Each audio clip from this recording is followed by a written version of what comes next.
हमको हिंदी बोल रहे।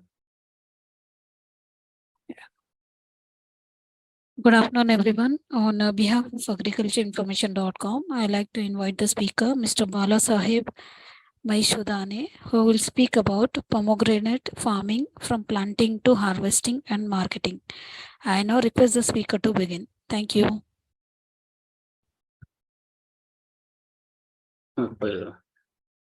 Hello, Yes, Mr. Bala Sahib, we can hear you. Please continue. madam. My subject pomegranate farming from planting to harvesting and marketing. Yes. Yes, and pomegranate farming for four step very important. First, capital यानी money. First topic number 1, capital. For doing any business or farming, requirement of capital is very important. For getting required results in terms of production and quality of our produce, we need to have required funds at right time to carry out activities. यानी madam मैं थोड़ा हिंदी में भी बात कर सकता हूँ? हाँ, थोड़ा सा कर सकते हैं। हाँ, जैसा पोमोग्रेनेट का फार्मिंग करने का होगा, सबसे पहले फार्मर के पास पैसा चाहिए। पैसा होगा तो सब कुछ आगे कर सकता है, क्योंकि वेरी इंपॉर्टेंट मनी के बाद हर डिसीजन फार्मर ले सकता है। तो आगे क्या करना है वो सब पैसे के ऊपर डिपेंड रहता है। For any agricultural activities, soil selection accordingly to rough crops is very important. Second number, जमीन, लैंड, जमीन कैसी चाहिए उसके ऊपर डिस्कस करना चाहिए। आपको कौन सा क्रॉप लेना है। अगर पोमोग्रेनेट सक्सेस करना है तो सबसे फर्स्ट कैपिटल, सेकंड जमीन, कौन सा जमीन में कौन सा लैंड में वो क्रॉप आ सकता है ये देखना बहुत जरूरी है। Select of land by visiting actual site, selection of land is done. जैसा हमने साउथ इंडिया में, ऑल इंडिया में 14 स्टेट में काम किया है, यानी कि जमीन सिलेक्ट करना वो इम्पोर्टेंट होता है। जमीन सिलेक्ट करने के बाद थर्ड पॉइंट आता है वाटर। फार्मर के पास पानी होगा तो वो फार्मिंग आगे कर सकता है। ये पोमोग्रेनेट क्रॉप जो है इसके पानी बहुत कम लगता है, लेकिन जिस टाइम उसको पानी चाहिए साइज होने के टाइम, उस टाइम पानी भी ज्यादा लगता है। फॉर यानी agriculture activity requirement of water is must. Third, four, timely availability of manpower is very important for farming. Success farming करने के लिए पोमोग्रेनेट के मैन पावर, लेबर एकदम वेरी इंपॉर्टेंट है। लेबर नहीं होगा तो आप कुछ भी नहीं कर सकते। वो भी लेबर भी अच्छे चाहिए, वो काम करने वाले चाहिए। उसके बाद लेबर जो काम करता है उसके ऊपर आपका फार्मिंग सक्सेस होता है। 5, market, selling produce at right time and at right price brings prosperity. Pomegranate का क्रॉप सक्सेस होता है तो उसके लिए फार्मर को market is very important. Europe, UK, US, Malaysia, Dubai, gulf country, कौन सा कंट्री के लिए अपन वो जो क्रॉप बनाते रेसिड्यू फ्री होता है या एक्सपोर्ट क्वालिटी होता है, वो लैब में चेक करना पड़ता है। मार्केट की बहुत जरूरत होती है। मार्केट जब किसान को नहीं मालूम होता है और नजदीक नहीं होता है तो किसान उधर सक्सेस नहीं होता। As we need family doctor in case we feel sick, in the same way we need guidance for our crop management जैसा हर फैमिली के लिए एक डॉक्टर होता है, वैसा हर किसान को फार्मिंग सक्सेस करने के लिए एक एग्रीकल्चर डॉक्टर चाहिए, यानी कि एग्रीकल्चर का गाइडेंस करने वाला कोई ना कोई चाहिए। उसके बिना एग्रीकल्चर में जो क्रॉप होता है वो क्रॉप सक्सेस नहीं होता है। वो सक्सेस करने के लिए इम्पोर्टेंट होता है मार्गदर्शक, गाइडेंस,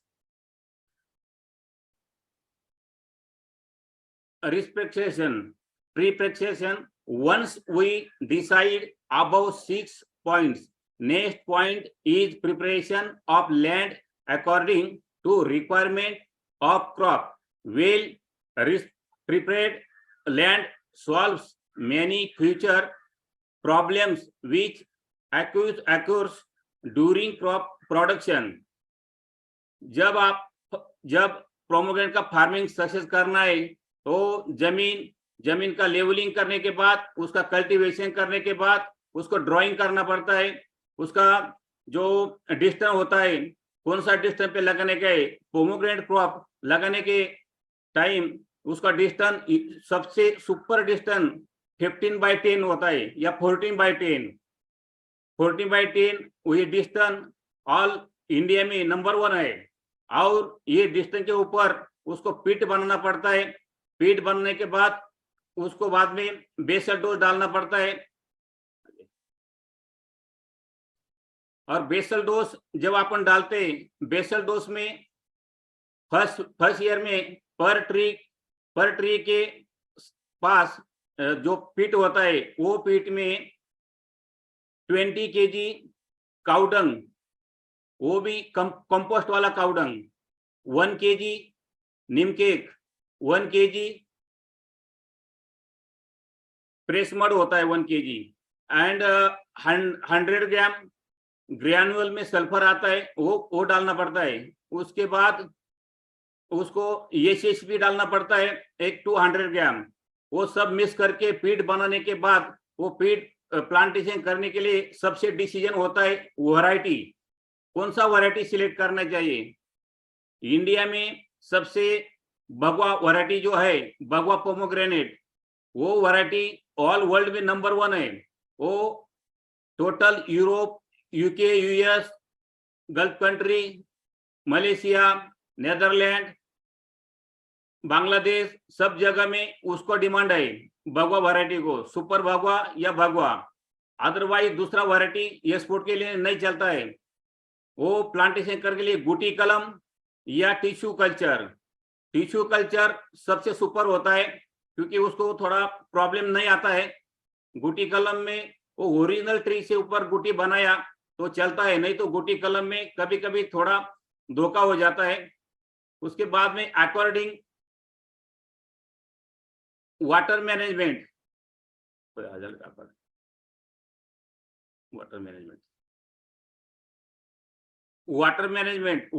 वो बनाने के बाद वाटर में management, pomegranate crop is very very important. Water management जो फार्मर को वाटर मैनेजमेंट सक्सेस करता है, वही फार्मर ये खेती में सक्सेस होता है, अदरवाइज पोमोग्रेनेट सक्सेस नहीं कर सकता। और ड्रिप इरिगेशन, इस क्रॉप को डालने के लिए आपको क्या करना पड़ेगा, ऑनलाइन या इनलाइन।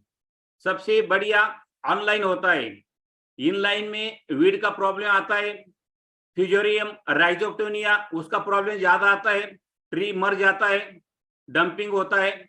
इसलिए सबसे बेहतर, सबसे अच्छा नंबर 1 क्वालिटी का जेइन या नेटाफिम कंपनी जैसा उसका ड्रिप करना चाहिए। और फर्स्ट प्लांटेशन जब होता है उस time only 1 lateral and 1 dripper discharge only 4 litres.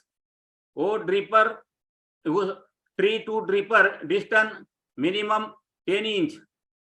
वो जैसा वो ड्रिपर डालते पानी जाता है। Water management, first plantation after only 2 hours water, and जैसा टेम्परेचर आता है वैसा पर after 10 days, after 6 days water देना पड़ता है। After plantation we have to apply only water without यानी फर्टिलाइजर। प्लांटेशन होने के बाद 1 month do not fertilizer use, do not slurry, do not chemical fertilizer, only water every week, one time 1 hours first month.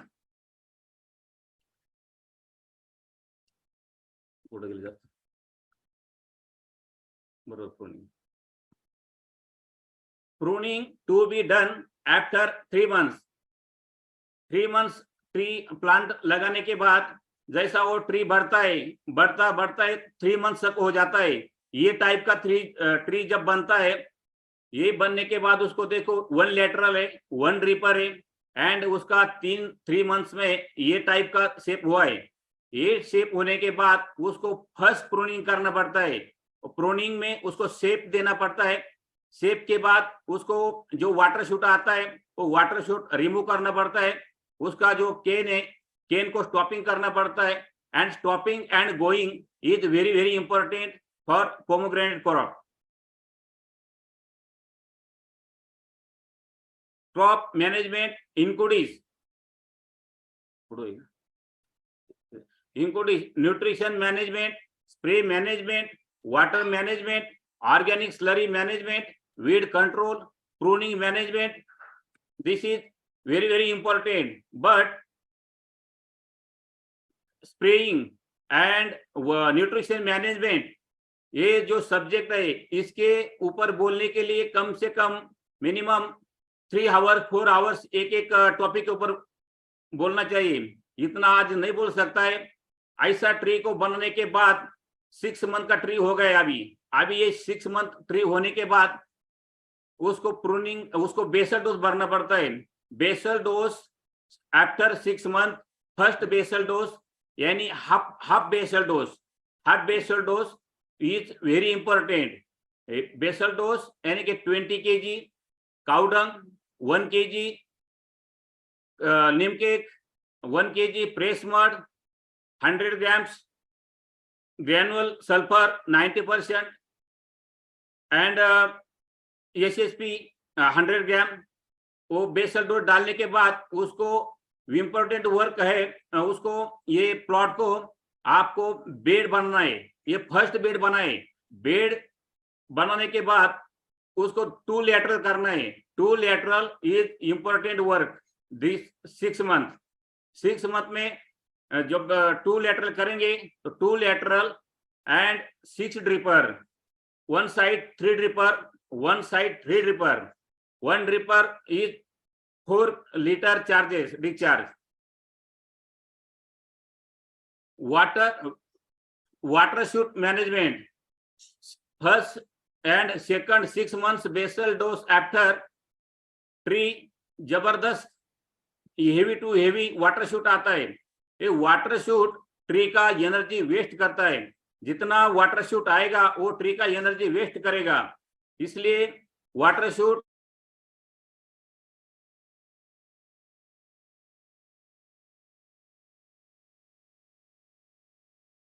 Total energy waste जाएगा।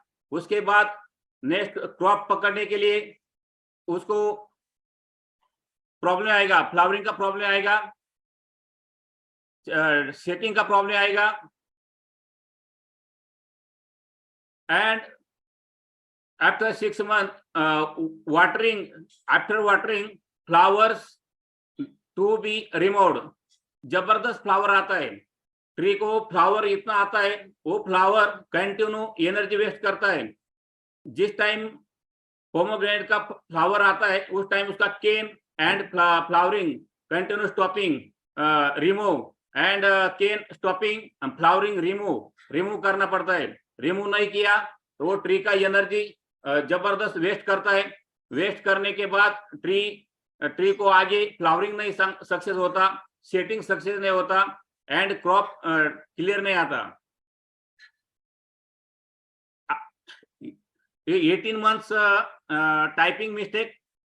This after 12 months rest period management start. Rest period यानी कि rest period before work करना है। अभी ये 12 month का tree हुआ है, 12 मंथ में ये टाइप का ट्री बनता है, यही शेप से ट्री बनेगा तो एक सुपर रहता है, काम अच्छा होता है और ट्री को हेल्दी ट्री बोलते हैं, इसको हेल्दी ट्री। 12 मंथ में ये ट्री को फुल बेसल डोज डालना पड़ता है। फुल बेसल डोज में 40 kg cow dung, 2 kg neem cake, fresh mud या वर्मी कंपोस्ट ऐसा 2 kg एंड सल्फर 90% ग्रेनुअल 150 ग्राम, ये डालने के बाद उसको वो प्लेन करना पड़ता है। प्लेन करने के बाद उसको पानी 8 आवर्स वाटर देना पड़ता है। First water 8 hours and 8 hours water second. ये ट्री को अभी रेस्ट देना है। Making bed basal dose application lateral line water management. Lateral check करना पड़ता है, किधर ड्रिपर बंद होता है, कुछ न कुछ प्रॉब्लम होता है। Rest period management, application of paste on stem pomegranate का स्टेम के ऊपर रेडी काउ वो पेस्ट लगाना पड़ता है। और रेस्ट पीरियड के बाद में वो जो रेडी काउ लगाएंगे तो उसके ऊपर stem borer, short hole borer, pin borer वो अटैक नहीं होता। वो अटैक नहीं होने से ट्री हेल्दी रहता है, ट्री की डंपिंग नहीं होता। उसको मराठी हिंदी में मर बोलते, वो मर नहीं आता। फ्रॉम 15 months बाहर work start. Water management is very important. अभी ये ट्री इसको बाहर पकड़ा है, दो महीने का रेस्ट दिया है, 13 या 14 month full rest, no water no fertilizer and उसके बाद 15 मंथ स्टार्ट होता है बाहर मैनेजमेंट। बाहर मैनेजमेंट यानी कि फर्स्ट वाटर देने के बाद 8 दिन आफ्टर लीफ स्टार्ट होता है। उसके बाद 15 डेज शूट आता है एंड 20 डेज आफ्टर 20 डेज बारीक एक छोटा कनी आता है। कनी यानी कि flower, little flower and 1 month flowering start होता है। फीमेल फ्लावर स्टार्ट होता है एंड मेल फ्लावर स्टार्ट होता है। Female and male flower strong, जिस जमीन में सॉइल में कार्बन, ऑर्गेनिक कार्बन ये भी होता है, वही सॉइल में सेम इस टाइप का फ्लावरिंग आता है। ये फीमेल है, दोनों भी फीमेल है। एक ही जगह में 5 फीमेल आता है, 5-6 फीमेल है। और ये टाइप का जो फीमेल होता है ये वेरी स्ट्रांग होता है। इसका साइज आगे फ्रूट बहुत बड़ा बनता है और उसका साइज, उसका कलर बहुत बढ़िया बन जाता है। एंड फ्लावरिंग, जिस टाइम पोमोग्रेनेट ट्री के ऊपर फ्लावरिंग आता है एंड फ्लावरिंग वो सेटिंग होने के लिए सबसे जरूरी होता है honey bee are required for pollination in pomegranate orchid. Pollination होने के लिए हनी बहुत डेंजर है। हनी बी नहीं आया तो ड्रॉपिंग होता है, फ्लावरिंग ड्रॉपिंग होता है और फार्मर वो पोमोग्रेनेट का क्रॉप फेल हो जाता है। जिस दिन ये हनी बी खत्म हो जाएंगी उस दिन टोटल आदमी को, किसी को खाने को खाना नहीं मिलेगा। सबसे बढ़िया वर्क फार्मिंग में हनी बी करता है। Mailer flower, female flower and third gender flower. ये जो फ्रूट है ये फ्रूट थर्ड जेंडर है, ये मेल नहीं है, ये फीमेल नहीं है, ये थर्ड जेंडर है। ये टाइप का फ्रूट आता है वो तो रिमूव करना पड़ता है। ये रिमूव नहीं किया वो बाद में क्रैक हो जाता है, क्रैकिंग का प्रॉब्लम आता है। क्रैकिंग वो पहले रिमूव कर दिया, बाकी दूसरे फ्रूट के लिए अच्छा रहता है। इस टाइप जो पोमोग्रेनेट का गार्डन होता है इस टाइम में बहुत डिसीज से अटैक करते हैं। उसके ऊपर यहाँ से अल्टरनेरिया स्टार्ट होता है, लीफ के ऊपर बोट्रोआडिलेडिया, कोलियाफॉर्मा, फ्यूजेरियम,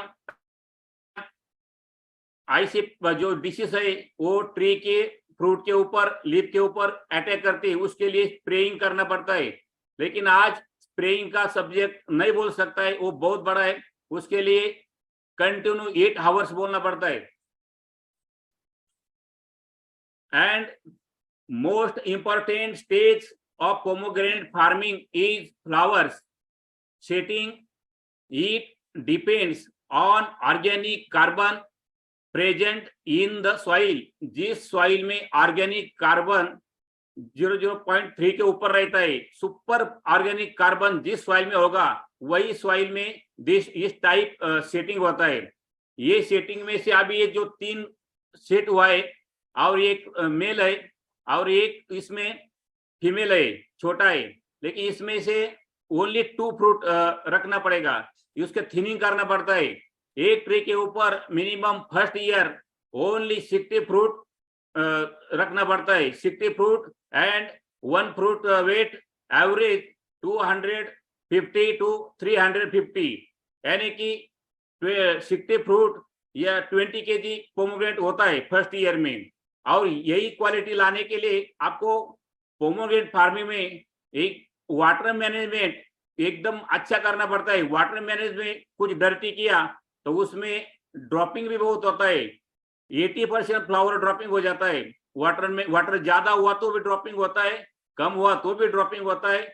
और जो फर्टिगेशन होता है, न्यूट्रिशन मैनेजमेंट करने के टाइम ज्यादा वाटर दिया, हेवी वाटर मैनेजमेंट किया तो लीचिंग होता है, टोटल लीच आउट हो जाता है। लीच आउट नहीं होना चाहिए, इसलिए water management is very very important subject for pomegranate crop and water management, nutrition management. इस टाइप में अभी फ्रूट सेट होता है, सेट होने के बाद अभी फ्रूट साइज हो रहा है, उसको साइज के लिए वो क्या मांगता है, उसको अभी फास्फोरस चाहिए, फास्फोरस के बाद में पोटेश भी थोड़ा चाहिए, नॉर्मल पोटेश, पर ज्यादा से ज्यादा फास्फोरस। इस टाइम में न्यूट्रिशन मैनेजमेंट में फास्फोरस ज्यादा देना पड़ेगा, स्लरी देना पड़ेगा। Slurry is very important. Slurry का भी सब्जेक्ट बहुत बिग है। वो organic slurry, organic manure 80% and only 20% chemical fertilizer. 100% chemical fertilizer not success pomegranate farming, 100% organic, 100% organic not success pomegranate farming। Organic के ऊपर बोलने के लिए लोग बहुत भाषण देते, बहुत बोलते, लेकिन बहुत लोग झूठ भी बोलते। ऑर्गेनिक के ऊपर फार्मिंग में कौन सा ही क्रॉप जो वेजिटेबल है, हॉर्टिकल्चर का क्रॉप है, वो सक्सेस नहीं होता। 20% मिनिमम उसको केमिकल फर्टिलाइजर या पेस्टिसाइड, इंसेक्टिसाइड, फंगिसाइड यूज करना ही पड़ता है। And fruit colour start if required crop cover to be put seeing of organic carbon protection from birds। ये टाइप में फ्लावर अभी जो फ्रूट आया है, ये एक फर्स्ट ईयर का ट्री है। फर्स्ट ईयर के ट्री के ऊपर इस टाइप में फ्रूट आता है। ये फ्रूट में थिनिंग किया है, थिनिंग ऐसा किया है, इसके ऊपर अभी मिनिमम 80 फ्रूट है, 80 में से और 20 फ्रूट रिमूव करना पड़ेगा। इसको अभी कलर स्टार्ट हो रहा है, कलर स्टार्ट होता है उस टाइम उसको बर्निंग नहीं होना चाहिए। जिस टाइम जैसा साउथ इंडिया में तेलंगाना, कर्नाटका, तमिलनाडु, ये एरिया में, आंध्र प्रदेश, ये एरिया में जबरदस्त टेम्परेचर रहता है, 40 अबव टेम्परेचर रहता है। जैसा राजस्थान, गुजरात, एमपी, ये स्टेट में भी टेम्परेचर बहुत ज्यादा रहता है। महाराष्ट्र में टेम्परेचर मिनिमम रहता है। Maharashtra number 1 state for pomegranate crop. Total Maharashtra 5 lakh एकड़ pomegranate. And crop protection, fruit का प्रोटेक्शन करने के लिए देखो इस टाइम में तमिलनाडु का फार्मर खड़ा है, वो टोटल ट्री को कवर किया है। वो कवर का फायदा बर्निंग नहीं होता, और जो बर्ड आता है, बर्ड बहुत नुकसान करता है। साउथ इंडिया में और महाराष्ट्र के विदर्भ में बर्ड इतना जबरदस्त प्रॉब्लम है, बर्ड बहुत फ्रूट खाता है, बहुत नुकसान करता है। वो नुकसान इसलिए पोमोग्रेनेट ट्री को कवर करना पड़ता है। और साइड में जो आप छतरी दिख रहे हैं, अम्ब्रेला, व्हाइट अम्ब्रेला, वो व्हाइट अम्ब्रेला जिस फार्मर का फील्ड, लैंड जिंदा है, वही जमीन में ये आता है, छतरी आता है, ये अम्ब्रेला आता है। ये अम्ब्रेला मशरूम नहीं है, this is not mushroom, this is carbon. ये कार्बन दिखाता है जमीन में, सॉइल में कितना कार्बन, हाई ऑर्गेनिक कार्बन होगा तो ये आपके ट्री के पास जरूर आएगा। जिस जमीन में हाई कार्बन नहीं होगा वो जमीन मूर्त होगा, डेड होगा, वो जमीन में, वो सॉइल में ये छतरी अम्ब्रेला कभी नहीं आएगा। इसको बोलते हैं आपका जो फार्मिंग है, आपका लैंड है, आपका सॉइल है, ये जिंदा है, ये सक्सेसफुल है। ऐसे सॉइल में पोमोग्रेनेट क्रॉप या अदरवाइज एनी क्रॉप सक्सेस होगा। ऐसा अभी काम करते करते 14 मंथ में फर्स्ट क्रॉप के लिए रेस्ट दिया, 15 मंथ में उसको वाटरिंग चालू किया, वाटर मैनेजमेंट किया, न्यूट्रिशन मैनेजमेंट किया, स्प्रे मैनेजमेंट किया। ऐसा करते करते आगे अभी एक 20 मंथ पूरा हो गए। 20 मंथ में अभी देखो ये फार्मर है, ये फार्मर मेरा कर्म भूमि, my first farmer mister RVS Raju from Mysore Karnataka, village taluka Nanjangud, village Hedathale. ये फार्मर 50 एकड़ pomegranate garden. First my technique, first crop per tree 20 kg and 20 kg crop, successful farmer and guidance. दोनों भी खुश हुए, दोनों भी हंस रहे, हैप्पी हो गए, क्योंकि एक ट्री के ऊपर अबाउट 20 kg फ्रूट निकला है। और देखो फर्स्ट ईयर का क्रॉप है, ओनली 20 मंथ में ये क्रॉप सक्सेस किया है, ओनली 20 मंथ।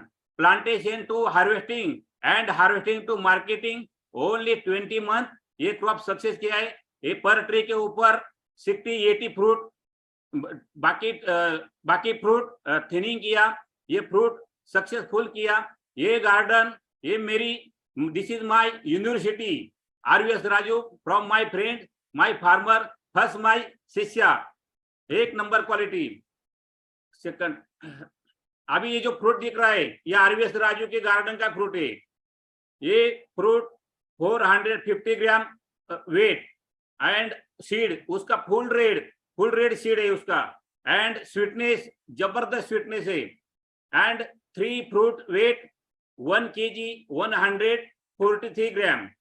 एंड अभी जो आप वो फ्रूट के ऊपर कवर लगाए, स्टिकर लगाए, वो आप देख रहे, वो स्टिकर, ये फ्रूट,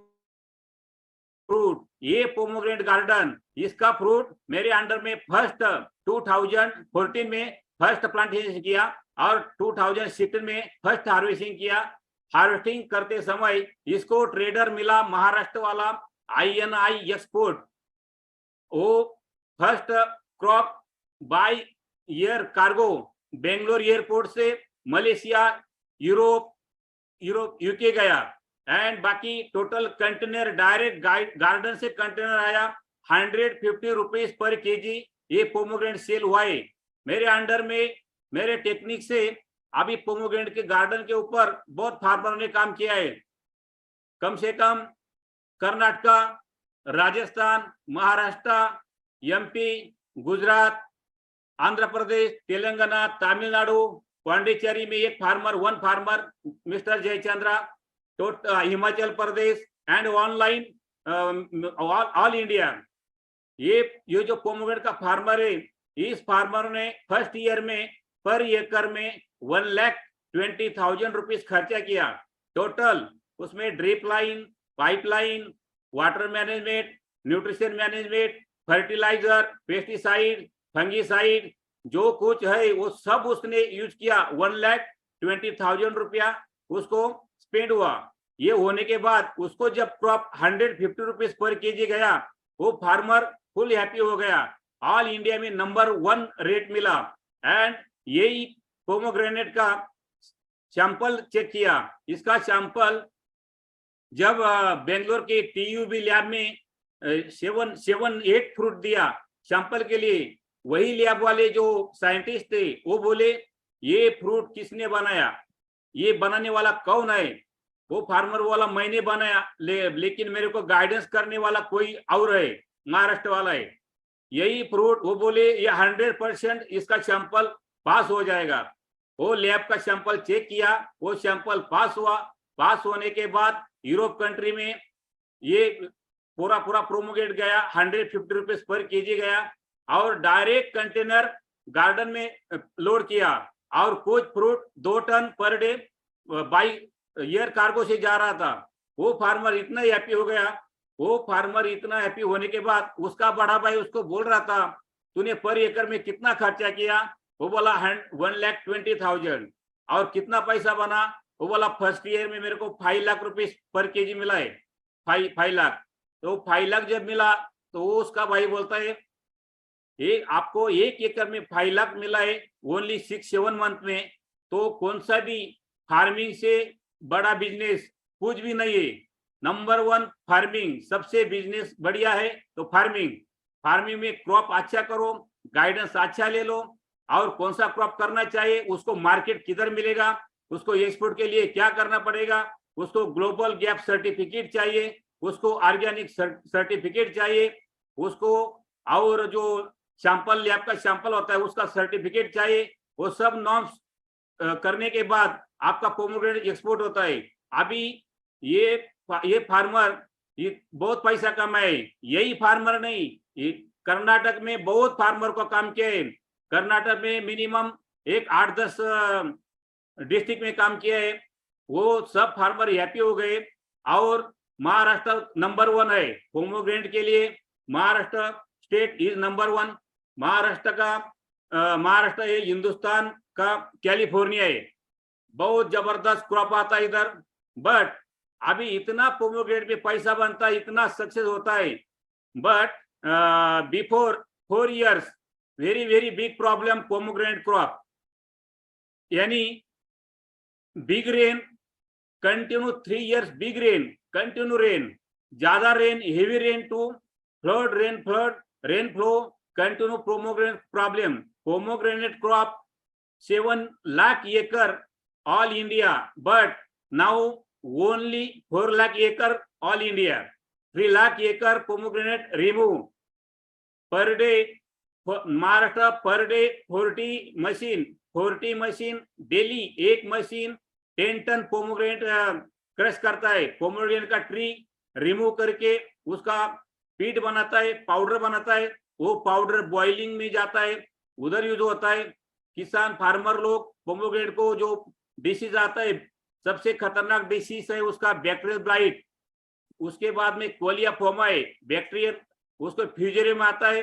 फ्यूजेरियम और स्टेम बोरर, शॉर्टवॉल बोरर, ये आने के बाद ट्री मर जाता है, डाई होता है। ये डाई होने के बाद फार्मर बहुत बोर हो जाता है। जो काम अच्छा नहीं करता उसके इधर जबरदस्त प्रॉब्लम आता है। ऐसा ये फार्मर ने काम किया। ऐसे बहुत फार्मर है, वो बोलने के लिए ये घंटा बहुत कम है। कम से कम पूरा 8-10 घंटा बोलना चाहिए पोमोग्रेनेट के ऊपर। ये बहुत बड़ा क्रॉप है और ऑल इंडिया में टक्कर देने के लिए ओनली स्पेन कंट्री है। लेकिन स्पेन कंट्री का जो पोमोग्रेनेट है वो बिग साइज आता है, बट उसका टेस्ट इतना बढ़िया नहीं। इंडियन पोमोग्रेनेट भगवा वैरायटी नंबर 1 क्वालिटी, नंबर 1। वो pomegranate skin, pomegranate seed, pomegranate powder, pomegranate all medical science में टोटल टैबलेट में यूज होता है। पोमोग्रेनेट से वाइन बनता है। महाराष्ट्र में एनआरसी है, NRC national research centre from Solapur, all India. Solapur national research centre में पोमोग्रेनेट के ऊपर वाइन बना है। वो वाइन इतना टेस्टी होता है, बट 14,000 रुपीज पर खंबा, बहुत कॉस्टली, उसका रेट ज्यादा है। लेकिन वो वाइन पीने के बाद हेल्दी, कैंसर नहीं होता है, डायबिटीज नहीं होता है। पोमोग्रेनेट खाने के बाद आपको कौन सा डिसीज नहीं आएगा। नंबर 1 फ्रूट है पोमोग्रेनेट। ये पोमोग्रेनेट के ऊपर जितना काम करेंगे उतना सक्सेस है। मेरा खुद का भी पोमोग्रेनेट का गार्डन था, अभी नहीं रिमूव किया। बारिश ज्यादा रेन ने प्रॉब्लम किया। अभी सबसे ज्यादा pomegranate garden Rajasthan, and Gujarat में है, Gujarat Kutch and Bhuj district, और राजस्थान बाड़मेर और ओमान ये डिस्ट्रिक्ट में हेवी टू हेवी प्लांटेशन है।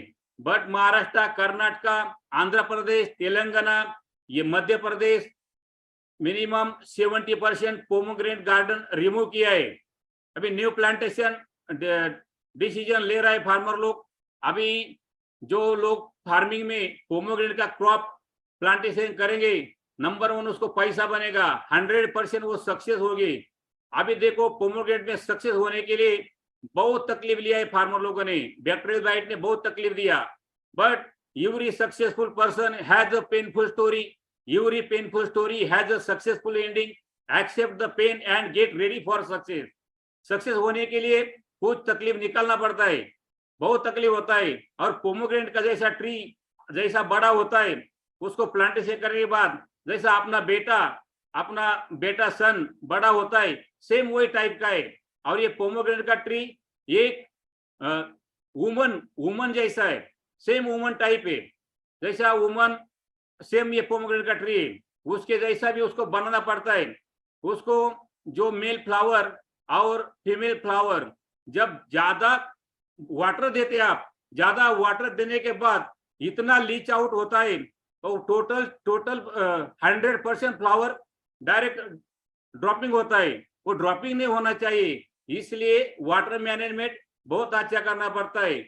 और बैक्टीरियल ब्लाइट ये जो डिसीज है, ये सबसे डेंजर डिसीज है। लेकिन ये डिसीज क्यों आता है, वो टोटल फार्मर के ऊपर रहता है। जो फार्मर अच्छा वर्क नहीं करता, और जो फार्मर ये water management dirty water management करता है, वो फ्लडिंग करता है, ज्यादा वाटर देता है, उसको कंटिन्यू निमेटोड का प्रॉब्लम आता है। निमेटोड इतना जबरदस्त प्रॉब्लम करता है, ज्यादा वाटर से निमेटोड आता है। निमेटोड कवर करने के लिए कौन सा ही प्रोडक्ट अभी इंडिया में नहीं है, वो सबसे नंबर 1 प्रोडक्ट है मैरीगोल्ड। मैरीगोल्ड का ट्री, एक पोमोग्रेनेट के ट्री के 2 साइड में, ये बाजू में एक और वो साइड में 1 ट्री, वो साइड में 1 ट्री, मैरीगोल्ड देसी वैरायटीज। वो प्लांटेशन किया तो 3 मंथ में वो निमेटोड का पूरा नाश करता है, वो खत्म हो जाता है निमेटोड। फिर after 3 year not tension nematodes. And bacterial blight का जो प्रॉब्लम है वो फार्मर के ऊपर है। फार्मर ज्यादा केमिकल यूज किया, 80% जो ऑर्गेनिक चाहिए, 20% केमिकल चाहिए, बट 80% केमिकल यूज किया तो 100% पोमोग्रेनेट गार्डन के ऊपर 100% वो बैक्टीरियल बाइट आएगा। और राइजोक्टोनिया और फ्यूजेरियम ये जो डिसीज है, ये डिसीज आने के लिए फार्मर उसको जवाबदार होता है, वो डिपेंड फार्मर के ऊपर डिपेंड रहता है। फार्मर क्या करता है, उसका जो लेटरल है, वो जो स्टम्प नियर लेटरल रहता है, स्टम्प के नियर में पानी कंटिन्यू गिरता है, कंटिन्यू पानी उधर गिरने से वो उसका स्टम्प गिल्ला रहता है। और स्लोली वह राइजोक्टोनिया और फ्यूजेरियम ये दोनों में अटैक करते हैं, और अटैक करने के बाद वो ट्री स्लोली डंपिंग हो जाता है। वो डंपिंग नहीं होना चाहिए, इसलिए ट्री स्टम्प 2.5 फीट डिस्टेंस रखना पड़ता है लेटरल का। और उसका जो रूट रहता है, वो रूट जो फूड लेने वाला रूट रहता है, वो रूट स्टम्प से 2.5 फीट दूर रहता है। वो वहाँ खाना खाता है, वहाँ पानी पीता है। और फार्मर उसको जो टोटल बेसल डोज, कभी वो डर्टी काम करते हैं, उसको जो स्टम्प के नियर में डालते हैं, वो टोटल ट्री का नुकसान कर देता है। और उसका लीफ ड्रॉपिंग करने के लिए जब अपना रेस्ट पीरियड होता है और बाहर स्टार्ट करना पड़ता है, उस टाइम जब उसको लीफ ड्रॉपिंग करना पड़ता है, लीफ ड्रॉपिंग करने के लिए उसको फर्स्ट ईयर में 60 डेज कंटिन्यू रेस्ट देना पड़ता है। वो रेस्ट ऐसा देना पड़ता है, उसको नो वाटर, नो फर्टिलाइजर, कुछ भी देने का नहीं। ओनली उसको कुछ फर्टिलाइजर का स्प्रे कर सकते हैं आप, जैसा 05234 है, उसका स्प्रे कर सकते हैं। मिनिमम एक 3 या 4 स्प्रे कर सकते हैं। वो 200 लीटर वाटर को 100 1 kg 05234 यूज कर सकते हैं। उसमें क्या होता है, वो रिवर्स होता है, वो लीफ में फिर येलो कलर स्टार्ट होता है, और जो केमिकल में पेस्टिसाइड आता है फंगी अपना लीफ ड्रॉपिंग वाला, उसका इथ्रेल बोलते हैं। इथ्रेल वो जो बायर कंपनी का आता है, बहुत कंपनी का आता है। इथ्रेल जो प्रोडक्ट है वो यूज करने से 200 लीटर वाटर इन मिक्स 400 या 500 ml इथ्रेल एंड 1 kg 05234 ये यूज करके उसका कम से कम स्प्रे करने के बाद after spray 10 days leaf dropping हो जाता है। लीफ ड्रॉपिंग होने के बाद फिर उसको मिनिमम 10 डेज वैसे रेस्ट देना पड़ता है। After leaf dropping, after first water 8 hours देना पड़ता है, फिर नेक्स्ट वाटर स्लोली कम करना पड़ता है, 4 आवर्स, 3 आवर्स, 2 आवर्स, 1 आवर्स, ऐसा वाटर देना पड़ता है। जैसा मॉइस्चर मेंटेन करेंगे वैसा आपको पोमोग्रेनेट का क्रॉप सक्सेस होगा। और जैसा उसके ऊपर सेटिंग होता है, सेटिंग और उसको फर्स्ट में उसको कटिंग यानी प्रूनिंग के बाद उसको फ्लावर ड्रॉप लीफ ड्रॉपिंग के बाद बेसल डोज, बाद में वाटर देने के बाद उसको कनी स्टार्ट होता है। कनी यानी कि छोटा लिटिल फ्लावर, उसको कनी बोलते हैं। कनी के बाद उसको जैसा फ्लावरिंग आता है, फर्स्ट में 60% मेल फ्लावर आता है और 30% फीमेल फ्लावर आता है। वो आने के बाद मेल फ्लावर ड्रॉपिंग होता है, 80% ड्रॉपिंग होता है, ओनली 20% मेल फ्लावर रहता है। वो दोनों का कॉम्बिनेशन होने के बाद पॉलिनेशन होता है। बट पॉलिनेशन करने के लिए male flower is very important. And honeybee सबसे बढ़िया वर्क है। हनीबी नहीं होगा तो आप पोमोग्रेनेट का क्रॉप सक्सेस नहीं कर सकते।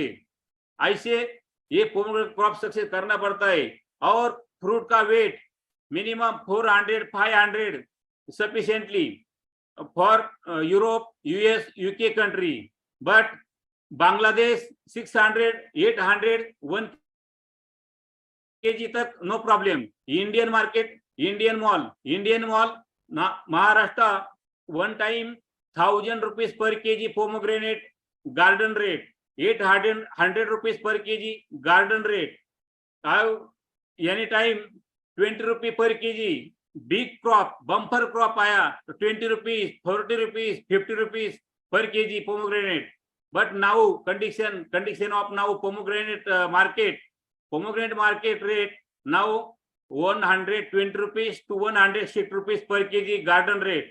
एंड मार्केटिंग का इशू बहुत बढ़िया है। बहुत फार्मर को मार्केटिंग, जो ट्रेडर लोग आता है गार्डन में पोमोग्रेनेट लेता है, कभी कभी उसका मनी नहीं देता है, वैसा भाग जाता है। इससे फार्मर को बहुत टेंशन आता है, तकलीफ होता है। यही पोमोग्रेनेट का सक्सेस स्टोरी है। ये पोमोग्रेनेट जो क्रॉप है ये 3500 years before Iran country, Afghanistan through Maharashtra through Karnataka और ऑल इंडिया ये जो पोमोग्रेनेट का जो ट्री है, आप ट्री बोलते हैं। Pomegranate is not a tree, pomegranate is not a वेल यानी वेजिटेटिव नॉट।